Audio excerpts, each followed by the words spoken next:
Wembley's Empire Stadium is certainly a very powerful magnet on the great day.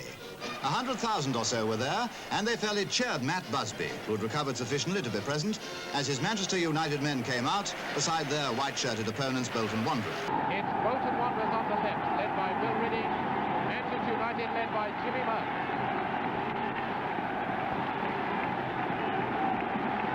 Eddie Hopkinson, England's goalkeeper. Headed. Burns, Holden. That's Freddie Goodwin. Manchester United right half. Bobby Charlton. Oh, Bobby Charlton, a lot of eyes will be on him. Then Dennis Violets. Nat Lofthouse leading Bolton. Brian Edwards behind him.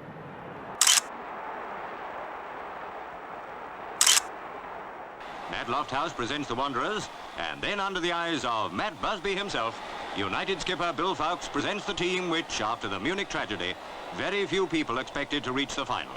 Bobby Charlton, number 9. Dennis Violets.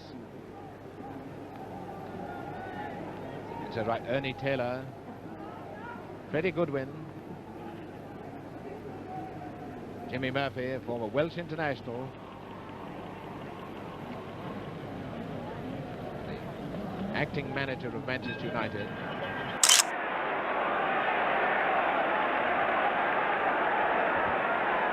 Then Bobby Charlton sets the ball rolling, and the match of the season is underway. Bolton are soon driving down the left wing.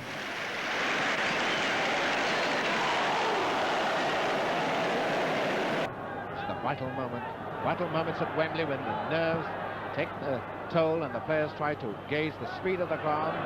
Crowther again.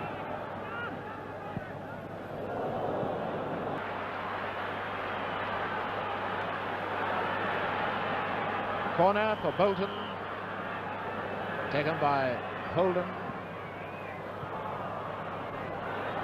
Parry. Crowther out to Edwards. Lofthouse a goal! And Lofthouse has scored. And Lofthouse runs in for a lightning goal.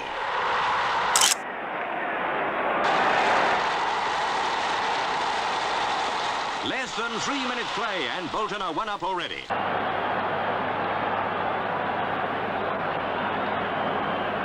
Nat Lofthouse, as joyful as ever, puts Bolton into the lead after 1 minute.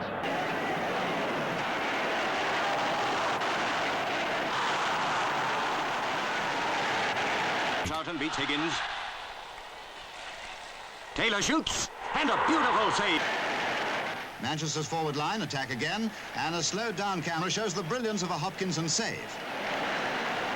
United are soon sweeping back to worry him again, but nothing seems able to pierce that Bolton defence. Back and half-backs work smoothly together, and the Manchester attacks break against them like waves against a rock. And time and again, defence turns into attack, but Harry Greggs found his form and holds them off. Now here goes Lofthouse for Bolton. And a great save by Gregg. And the half-time whistle, Bolton Wanderers leading by 1-0. Then Matt Busby, I wonder what his feelings are at the moment. As his side turns round, 1 goal down. Every spectator at Wembley must now have looked forward to more thrills in the second half. After Bolton had kicked off, United were soon away at full speed in search of the equaliser. So the second half starts with Bolton still only 1 up, but pressing hard and giving Gregg little peace. The Wanderers' experience is telling over United's enthusiasm, and Manchester seem to be finding it difficult to work as a team. Brilliant individual efforts peter out through lack of support. Now Bolton winger Birch has it, but Alec Dawson, switching wings again, gets it away. Dawson, number 9 Charlton. Dawson to Charlton. Charlton passes. Taylor. Charlton. Oh, what a lucky let-off. Back to Charlton, who shoots. but it bounces off the upright into Hopkinson's hands. Hard luck, Manchester. From Charlton comes back off the post into Hopkinson's arms. Well, Eddie Hopkinson, the Bolton goalkeeper, is as lucky as a man with half a dozen tickets for My Fair Lady after that. That was Bolton's closest shave yet. United are beginning to perk up. Here's Ronnie Cope starting another attack.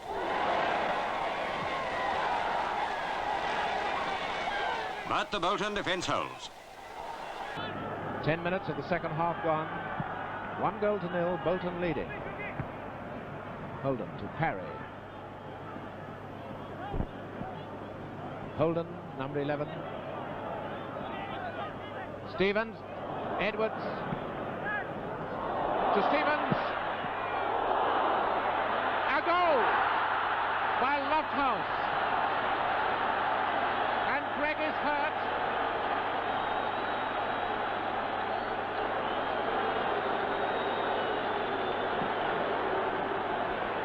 Greg parries, but Nat Lofthouse charges in, and there's Bolton's second goal.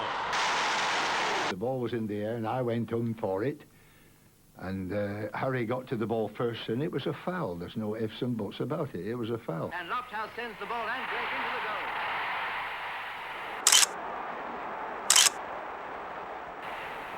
goal. Despite barging the Manchester United goalkeeper Harry Gregg into the net, the goal stood. The Manchester players complaining that Lofthouse hit him in the back.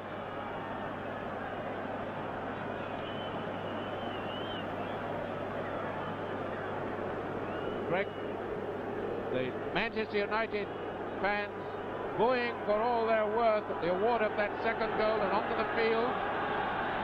Behind the goal to our right, the Manchester supporters very intense, but Ted Dalton, there he is, the physiotherapist of Manchester United, coming on to see what he can do for Greg. It would be a tragedy if for the second year in succession Manchester United have their goalkeeper taken off. Well, there's Ronnie Noble on the spot as usual with the radio camera, and I shudder to think what that stuff is that Jackie Crompton is wafting underneath Harry Gregg's nose.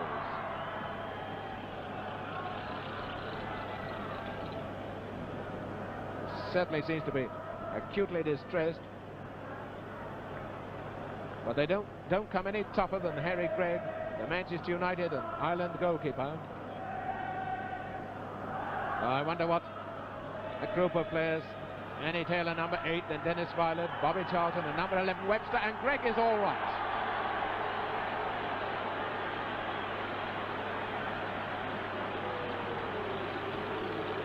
Gregg has decided he'll play on. There's Jimmy Murphy with him, just making last-minute check to see that he's all right. The challenge didn't have the unfettered nastiness that McParland's had on Ray Wood the year before, but still it left an unpleasant taste in neutral supporters' mouths. Well, a long, very long delay, all of which will be added on at the end, but with Gregg all right again. Manchester United kick off now 2-0 down. Taylor,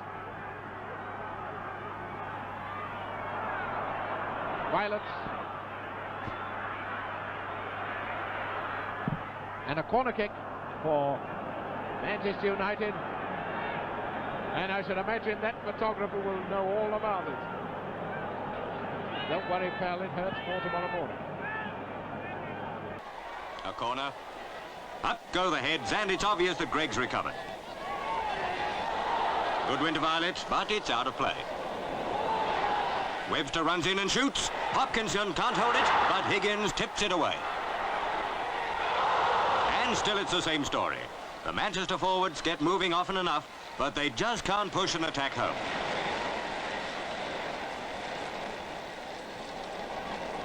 And again.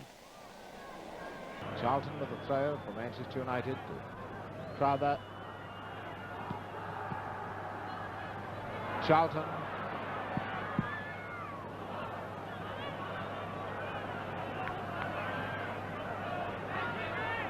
Parry to Lofthouse. The final whistle has gone, it's all over. Bolton have won the cup. And Bill Redding comes on to cheer Lofthouse, and no man deserves a cup winner's medal for such a fine career as Nat Lofthouse. Freddie Goodwin congratulating him. Ray Parry getting it from Bill Ridding. And Manchester United, the first team ever to lose 2 Wembley finals in succession. And this is proof of what the Bolton players think of their skipper, Nat Lofthouse, who now goes over to Harry Gregg to shake his hand. And Ernie Taylor, his 3rd final, his first losing final. There's Walter Winterbottom, the England team manager, who may well have decided to put Lofthouse back into the England team after his performance this afternoon. And Manchester United sportingly applauding the winners as Nat Lofthouse comes up to receive the Football Association Challenge Cup. The scorer of both the goals, there's Jimmy Murphy congratulating him.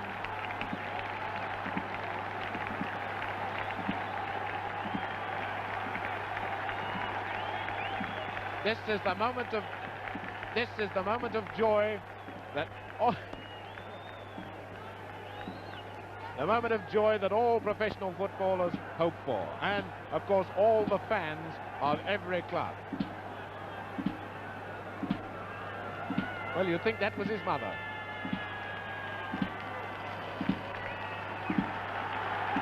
Well, he said in 1953, if he won a Cup Winners' Medal, he'd walk on the roof of the Wembley stand. It's a proud Nat Lofthouse who receives the precious trophy from Prince Philip. For not only has Nat skippered the winning team, but he scored both goals himself. And now he's won it, and holding the cup, presented to him by the Prince Philip. And you could almost lip read what he said back. Brian Edwards, John Higgins. Well, that's it. All the fuss has been about that since the first week in September. Busby, ever the gentleman, sought out the Bolton players in their dressing room to congratulate them.